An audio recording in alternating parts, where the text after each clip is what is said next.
একজন ভদ্রলোক যার নাম প্রসেনজিৎ চট্টোপাধ্যায় ৮০ দশক থেকে সিনেমা করে যাচ্ছেন। আজও পর্যন্ত 2023 সাল এন্ড হতে চলল, এখনও পর্যন্ত তিনি যে কোনো সিনেমার লিড রোল প্লে করেন। যে কোনো পরিচালক, প্রযোজক সবার প্রথম পছন্দ প্রসেনজিৎ চট্টোপাধ্যায়। আজকে সমস্ত ছবিতে লিড রোল, সেটা যেরকম রোলই হোক না কেন, লিড ক্যারেক্টার প্রসেনজিৎ চট্টোপাধ্যায়কে দেওয়া হয় আজও পর্যন্ত। তার বয়স বাড়তে পারে কিন্তু তার ঘরানা, তার কারিজমা এখনও অবধি, তার স্টারডাম সেই লেভেলেই আছে। এবং ট্যালেন্ট থাকলে কখনো সেটা বিফলে যায় না। এবং এটা কোনো অহংকারের কথা নয়, এটা কিন্তু তিনি জাত চিনিয়ে দিয়েছেন বহুবার। সেটা বাংলায় হতে পারে, মুম্বাইতে গিয়েও হতে পারে। আর একজন ভদ্রলোক যিনি এখন আর লিড রোল পান না, ক্যারেক্টারের জন্য ঘুরে বেড়াতে হয়, আবার মিথ্যেবাদী মতো কথা বলছে চারিদিকে এসে সোশ্যাল মিডিয়ায়। তার কাছে নাকি স্ক্রিপ্টের পর স্ক্রিপ্ট সবাই ভরিয়ে দেয়, এটা করুন ওটা করুন। তিনি নাকি চয়েস করেন, এটা করব ওটা করব না, এত উপচে পড়ে। তাহলে আজকে এই হালটা হতো না, রাজনীতি করতে হতো না, ঠিক আছে? সেরকম যদি ডিমান্ড থাকতো আপনার, এটা মানতে শিখুন, সত্যিটা বলতে শিখুন। মিথ্যে কথা দর্শকদেরকে বলে কোনো লাভ নেই, ঠিক আছে? আপনার স্টারডামটা যে একেবারেই নেই সেটা বোঝাই যায়। আজকের ডেটে দাঁড়িয়ে আপনাকে দাদুর রোল, দাদার রোল, কাকার রোল, জ্যাঠার রোল করতে হচ্ছে।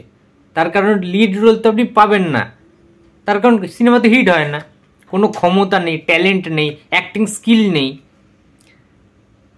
তো এইভাবে প্রসেনজিৎকে ইনসাল্ট করে, অপমান করে আপনি যদি মনে করেন যে নিজেকে বিশাল কিছু নায়ক মনে করেন নিজেকে, তাহলে কিন্তু সেটা ভুল, সম্পূর্ণ ভুল। এবং পাবলিক বা বাংলার জনগণ অত বোকা নয় যে আপনি যা খুশি বলে যাবেন আর সেগুলো পাবলিক ঘিঁটবে। আজকের ডেটে দাঁড়িয়ে তারা অনেক বেশি উন্নত, এবং আজকের ডেটে দাঁড়িয়ে বাংলার প্রত্যেকটা মানুষ, প্রত্যেকটা দর্শক কিন্তু শিক্ষিত।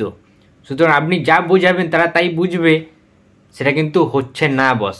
হ্যালো ফ্রেন্ডস, আমি অর্পণ। তো আজ ভিডিওটা খুব ইন্টারেস্টিং একটা ভিডিও হতে চলেছে, তাই ভিডিওটা স্কিপ না করে প্রথম থেকে শেষ অবধি দেখতে থাকো বন্ধুরা। তো চিরঞ্জিত চক্রবর্তী, আমি বহু ভিডিওতে এর আগে বলেছিলাম যে চিরঞ্জিত চক্রবর্তীর যে কোনো ইন্টারভিউ শুরু এবং শেষ, প্রত্যেকটা জিনিসে, প্রত্যেকটা ইন্টারভিউর জায়গাতে প্রসেনজিৎ চট্টোপাধ্যায়কে তুমুলভাবে ইনসাল্ট করে থাকেন। এর একটাই কারণ, ঈর্ষা বা হিংসা। সমসাময়িক সময়ে চিরঞ্জিতের যে স্টারডাম ছিল তার ডবল স্টারডাম ছিল প্রসেনজিৎ চট্টোপাধ্যায়, চিরকাল সেটা। এটা কারোর কাছে অজানা নয়। যে কোনো পত্রিকাতে একটা সময় প্রসেনজিৎ যখন ছবি করা ছেড়ে দিয়েছিল, তিনি তার পার্সোনাল কিছু কারণে ডিপ্রেশনে চলে গেছিলেন, তখন চিরঞ্জিতের নাম্বার 1 পজিশন হয়তো ছিল কোনো একটা কালে, কোনো একটা জোনে, ছোট্ট জোনে। বাট তার পরবর্তীতে যখন বোম্বাদা ফিরেছেন ফুল ফ্রেজে, যখন সিনেমা করে গেছেন, 1, 2, 3, 4, 5, 6, 7, 8, 9 সব কটা জায়গায় প্রসেনজিতের নাম, সব কটা নাম্বারে। কোনো নায়কের জায়গা ছিল না। এরকমও দিন গেছে, নামও বলে দিতে পারি আমি পত্রিকার। এই প্ল্যাটফর্মে আমি নামটা বলতে চাই না, যারা যারা প্রমাণ দেখতে চাও আমি প্রমাণটাও দিতে পারি। তখনকার দিনের পেপারে কিন্তু এরকম হয়েছে ঘটনা। সো যাই হোক, সেটা কোনো ব্যাপার না। কিন্তু রিসেন্ট টাইমে আজকেই আমি একটা ইন্টারভিউ দেখলাম চিরঞ্জিত চক্রবর্তীর, যেখানে তিনি সেই প্রসেনজিৎকে কিন্তু তুমুলভাবে আঘাত করেছেন তার ইন্টারভিউসের বিভিন্ন পর্যায়ে, বিভিন্ন বক্তব্যতে। প্রসেনজিৎ চট্টোপাধ্যায়ের নাকি স্টারডাম নেই। আজকের ডেটে দাঁড়িয়ে নাকি দেব এবং জিতের যে তুলনায় স্টারডাম রয়েছে, প্রসেনজিতের নাকি নেই। তিনি রীতিমতো ইনসাল্ট করলেন প্রসেনজিৎকে। ভাবতে পারছেন, নিজের কোনো যোগ্যতা নেই চিরঞ্জিত চক্রবর্তীর, নিজের কোনো অকাদ নেই যাকে বলে, ঠিক আছে? সে আবার তুলনা করছে ইন্ডাস্ট্রি, মিস্টার ইন্ডাস্ট্রি প্রসেনজিৎ চট্টোপাধ্যায়কে। আরে ভাই, স্টারডাম কি ওইভাবে দেখা যায়? আপনি কটা শো দেখেছেন প্রসেনজিৎ চট্টোপাধ্যায়? কটা ইভেন্টে গেছেন প্রসেনজিৎ চট্টোপাধ্যায়? বাইরে প্রসেনজিৎ চট্টোপাধ্যায় ক্রেজ জানেন? ওয়েস্ট বেঙ্গলের যে কোনো জায়গায় কোনো ফাংশন হলে, কোনো নাইট শো হলে, প্রসেনজিৎ লাইভ, প্রসেনজিৎ নাইট যেগুলো হয়, পুরুলিয়া, মেদিনীপুর, বীরভূম, বাঁকুড়া, আপনি গেছেন কখনো? প্রসেনজিতের স্টারডাম নিয়ে কথা বলছেন, প্রসেনজিতের ফ্যান ফলোয়িং নেই। প্রসেনজিৎকে বাংলার মানুষ পছন্দ করে না। কে বলে এই কথাগুলো আপনাকে? যদি প্রসেনজিৎকে বাংলার মানুষ পছন্দ না করতো তাহলে দীর্ঘ 40টা বছর ধরে মানুষ এই মানুষটাকে ভালোবেসে যেত না। এবং দীর্ঘ 40 বছর ধরে প্রসেনজিৎ চট্টোপাধ্যায় যে স্যাক্রিফাইস করেছেন বাংলা সিনেমার জন্য, দেশ বিদেশে ঘুরে যে প্রচারটা করেছেন, যে স্যাক্রিফাইসটা করেছেন, যে যে অবদান রেখেছেন, ছাপ ফেলে দিয়ে গেছেন বাংলা সিনেমার জন্য, কি করেননি তিনি? কি করেননি প্রসেনজিৎ চট্টোপাধ্যায় তার বাংলা ইন্ডাস্ট্রির জন্য? আর আপনার কি ক্ষমতা বা কি করেছেন আপনি? আপনার কি স্যাক্রিফাইস আছে বাংলা সিনেমার জন্য? জাস্ট স্বার্থপর একজন সুযোগ সন্ধানী রাজনীতিবিদ হলেন চিরঞ্জিত চক্রবর্তী আপনি। তার কারণেই অন্য যে একটারই সাফল্য অর্জন করে বা সাকসেসফুল হয় প্রসেনজিৎ চট্টোপাধ্যায়ের মতো, আপনার তাদের প্রতি হিংসা।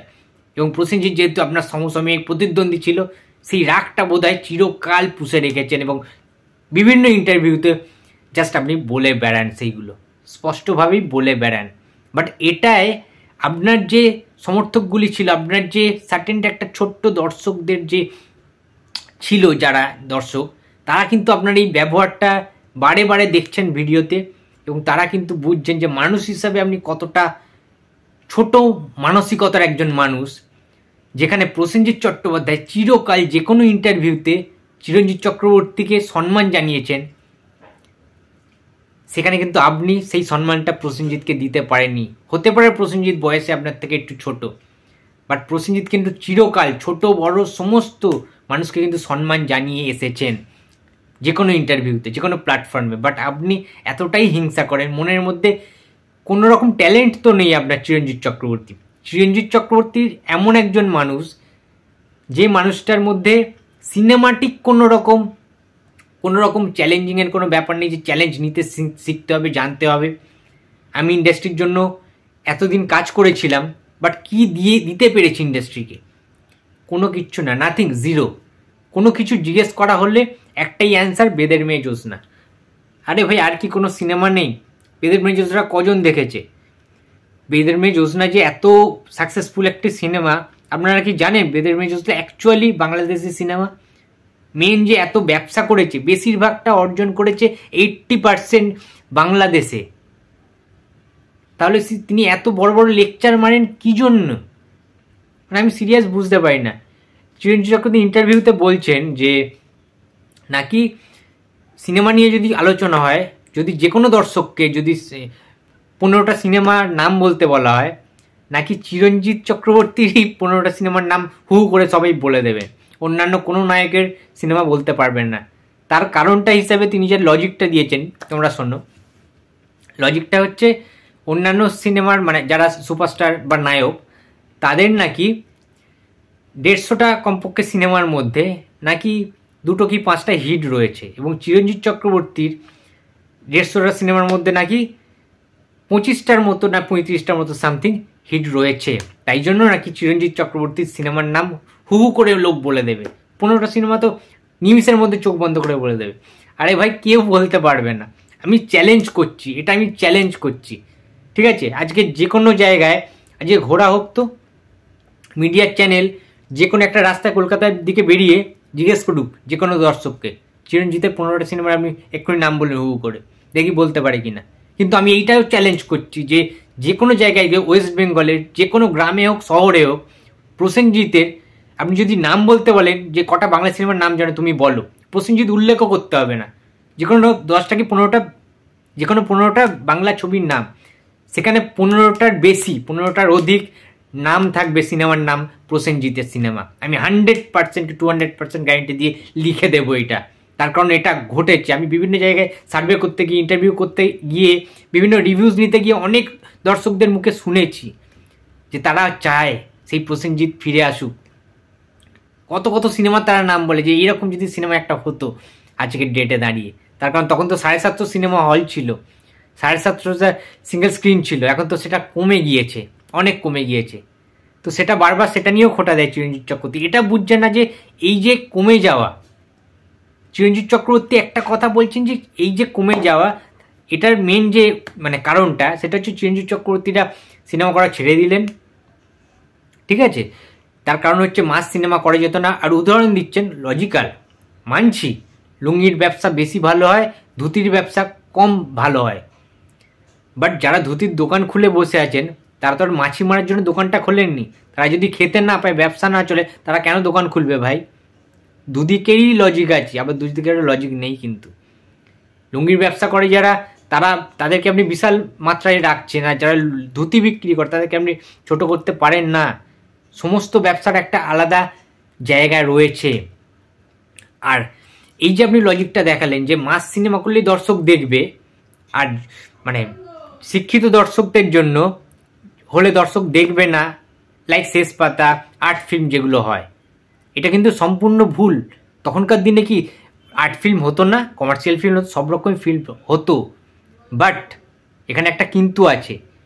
বিভিন্ন রিমেক সিনেমা হতো বলেই, সাউথের cinema, Bollywood cinema, Tamil, Telugu remake টলিউডে বেশি হতো বলে আজকের ডেটে দাঁড়িয়ে এই অবস্থাটা হয়েছে, নাহলে হতো না। কিন্তু তখন তো এত কিছু ছিল না, ফোনের ইউজ, এত কিছু ওয়েব সিরিজ বেরিয়ে গেছে, আগে ক্যাসেট ছিল, টিভি ছিল না খুব একটা বেশি, আস্তে আস্তে ডেভেলপ হয়েছে, তাই জন্য সিনেমার সংখ্যা কমে গেছে। তার কারণ ছোট হাতের মধ্যে যদি আমি ফোনের মধ্যে সিনেমাগুলো দেখতে পাই, তাহলে কেন হলে লোক যাবে সিনেমা দেখতে?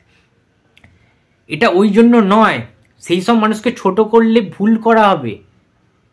মানুষ সেগুলো গিলে গিলে খেয়েছে, হাউসফুল করেছে একটা টাইমে, যেগুলো আজকে লোক দেখে না। যেগুলো কি সিনেমা, মা বিশ্বাস করো মা আমি চুরি করিনি, বাট ওটাই কিন্তু ব্লকবাস্টার সুপারহিট ছিল। তোমরা মনে করে দেখো, এটা নিয়ে ট্রোল হয়, মিমস হয় বিভিন্ন, বাট প্রসেনজিৎ ওই সিনেমাগুলোর জন্যই প্রসেনজিৎ আজকে এই জায়গায়, আজকে লিভিং লেজেন্ড বলা হয় প্রসেনজিৎ চট্টোপাধ্যায়কে। আজকে যদি প্রসেনজিতের স্টারডাম না থাকতো, তাহলে কিন্তু বলিউড থেকে, মুম্বাই থেকে জুবিলির মতো ওয়েব সিরিজে লিড ক্যারেক্টারে, লিড রোলে কিন্তু ডাকা হতো না প্রসেনজিৎ চ্যাটার্জিকে। প্রসেনজিৎ চ্যাটার্জির যদি স্টারডামটা না থাকতো, প্রসেনজিৎ চ্যাটার্জির যদি অ্যাক্টিং স্কিল না থাকতো, প্রসেনজিৎ চ্যাটার্জির যদি কোনো রকম সিনেমা সম্পর্কে কোনো আইডিয়া না থাকতো, প্রসেনজিৎ চ্যাটার্জির যদি কোনো ট্যালেন্ট না থাকতো, প্রসেনজিৎ চ্যাটার্জির যদি কোনো গুরুত্ব না থাকতো, তাহলে কিন্তু আজকে বাইরে থেকে, মুম্বাই থেকে ডাক আসতো না, চিঠি আসতো না, স্ক্রিপ্ট আসতো না, যেটা চিরঞ্জিতের আসে না। তার কারণ stardom is zero, Chiranjit Chakraborty just zero. কাউকে হিংসে করে কেউ কখনো বড় হতে পারে না বন্ধুরা, এটা তোমরা একমত হবে আমার সাথে, সবাই একমত হবে আমার সাথে, যে কাউকে হিংসে করে কেউ কখনো বড় হতে পারেনি, পারবেও না। তাই প্রসেনজিৎ চ্যাটার্জির লেভেলে আসতে গেলে, বা প্রসেনজিৎ চ্যাটার্জিকে নিয়ে কোনো বক্তব্য রাখতে গেলে, চিরঞ্জিত চক্রবর্তীকে এখনো 5 বার জন্ম নিতে হবে বন্ধুরা। ইয়েস, 5 বার জন্ম নিতে হবে। তার কারণ আপনি খালি ইনসাল্টটাই করতে পারেন, মানুষকে ছোট করতে পারেন, কাউকে সম্মান দিতে পারেন না। আর কোনো মানুষকে রেসপেক্ট করতে না জানলে সেও কিভাবে রেসপেক্ট আশা করে? প্রসেনজিৎ চট্টোপাধ্যায় খুব একজন গুণী এবং ভদ্রলোক বলেই চিরঞ্জিত চক্রবর্তীকে প্রত্যেকটা প্ল্যাটফর্মে এসে ভালো গুণগান করেন, জয়গান করেন, তাকে সম্মান দেয়, রেসপেক্ট করেন এবং দেখা হলেই প্রণাম করেন। এটা শেখা উচিত প্রসেনজিৎ চট্টোপাধ্যায়ের থেকে, যে কত বড় মনের একজন মানুষ আমাদের মিস্টার ইন্ডাস্ট্রি প্রসেনজিৎ চ্যাটার্জি। আর একটা কথা, আপনি যে বারবার যে কোনো ইন্টারভিউতে, যে কোনো জায়গায় গেলে আপনার ওই একমাত্র হিট সিনেমা বেদের মেয়ে জ্যোৎস্না নিয়েই যে বারে বারে তোলেন যে কথাগুলো, সেটাও সম্পূর্ণ অপ্রাসঙ্গিক। তার কারণ জ্যোৎস্না কিন্তু বেদের ছেলে ছিল না, বেদের মেয়ে ছিল জ্যোৎস্না। সুতরাং নাম, ভূমিকায় এবং প্রধান চরিত্রে ছিল অঞ্জু ঘোষ, তিনি বেদের মেয়ে, গল্পটা তাকে কেন্দ্র করেই ছিল। আপনি সাপোর্টিং রোলের একটু বেশি ছিলেন হয়তো। আর প্রসেনজিতের স্টারডাম স্বীকার করতে আপনার এত অসুবিধার কারণ হলো হিংসা, সেটা আপনার প্রত্যেকটা বক্তব্য দেখলেই বোঝা যায়। ভিডিও শেষ করার আগে চিরঞ্জিত চক্রবর্তীকে একটা কথাই বলতে চাই আমি, ইতিহাস লেখা শুরু হয়ে গেছে দাদা, আপনিও থাকবেন তবে সহযোগী হিসেবে। আর সিংহাসনের নায়ক আপনার জুনিয়র প্রসেনজিৎ চ্যাটার্জি, আমাদের সকলের প্রিয় বুম্বাদা। তো বন্ধুরা, এই ছিল আজকে আমার ভিডিও। চিরঞ্জিত চক্রবর্তীর ইন্টারভিউটা দেখে এই রিপ্লাইটা না দিলে নিজেকে নিজে অপরাধী বলে স্বীকার করতাম। এবং তোমরা খুব ভালো করে জানো যে আমি সবসময় অনেস্টলি কথা বলতে ভালোবাসি।